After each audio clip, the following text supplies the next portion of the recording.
رحمت کی گھٹا بن کر جو ہر ایک پہ برسا ہے، اجمیر کی دھرتی میں وہ اللہ کا پیارا ہے، کیسا رحمت کی گھٹا بن کے برس رہا ہے۔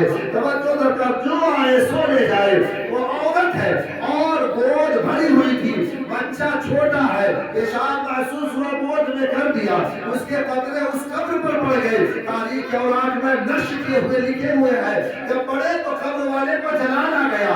اجمیر کی دھرتی میں جو قبر دیکھتے ہیں وہ اپنے وقت کے خود بڑے بڑے عالم دین ہیں، وہ بڑے بڑے بزرگ ہیں، اور وہ اپنے نسبت پر اتراتے ہوئے وصیت و نصیحت کر گئے ہیں کہ اگر میں انتقال کر جاؤں تو مجھے اجمیر معلیٰ میں دفن کرنا۔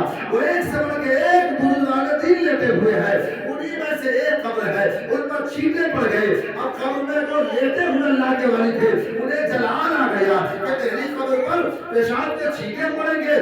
جلال کی نظر ڈالتے ہوئے بچے کو دیکھا ہے، بچے ماں کی گود میں تڑپا اور تڑپتے ہوئے ٹھنڈا ہو گیا۔ ماں کی ممتا پکار کے کہنے لگی یہ کیا ہو گیا؟ ابھی تو میرا بیٹا گود میں زندہ تھا، اب ایسے کیسے ہو گیا؟ لگتا ہے کہ یہ قبر والے اس کو بے ادبی ہو گئی، گستاخی ہو گئی، لیکن آخر دروازے خواجہ میں ہے، وہ پچھلتی ہے اے خواجہ تیری ہی چوکٹ سے رب نے مجھے عنایت کیا تھا، مجھے نظر لگتے جگر، اور اسی کو حاضری دلانے کے لیے تیری چوکٹ پر حاضر ہوئی تھی، لیکن یہ غلط ہو گیا۔ آئی تھی میں گود کو ہری بھری لے کر کے، اب جاؤں گی تو خالی کر کے، لوگ کیا کہے گا، زمانہ کیا کہیں گے کہ کیا کیا ہو گیا؟ خواجہ تیری چوکٹ پر جو بھی آیا ہے لے کے گیا ہے، آج ایسا نہ ہو تو میرا معاملہ خراب ہو جائے۔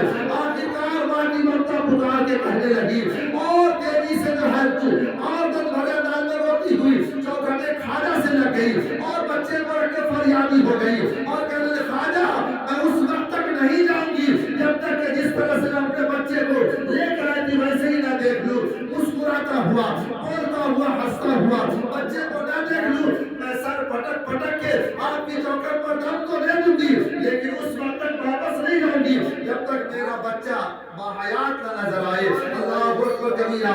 اجمیر کی دھرتی پر خواجہ غریب نواز کی چوکٹ پر وہ ماں نے آنچل پھیلا دی ہے اور بیٹے کے متعلق ذکر کر رہی ہے۔ خواجہ غریب نواز آواز آتی ہے عاطف غیبی سے، اے میرے خانقاہ میں آرام فرمانے والے بزرگ، ابھی تم اپنی قبر سے اٹھ جاؤ اور یہاں سے چلے جاؤ، اس قبر کو خالی کر دو۔ جب تمہیں معلوم ہے کہ یہاں میرے دیوانے ہر طرح سے آتے ہیں، تمہیں برداشت کرنی پڑے گی، تمہارے اوپر چڑھ جائیں گے قبر پر، تمہیں برداشت کرنی پڑے گی۔ یہاں تو مخلوق خدا کا ایک بہت بڑا ازدحام ہے، بھلا بتاؤ کیسے تم ان سے چھٹکارا پاؤ گے؟ آج تک تم اتنی معمولی سی بات کو برداشت نہیں کر پائے، کل کو جب بھیڑ ہوگی تمہارے قبر پر لوگ جوتا چپل پہن کے چڑھ جائیں گے، پھر تمہیں چلا آئے گا، پھر تم ایسا کر دو گے۔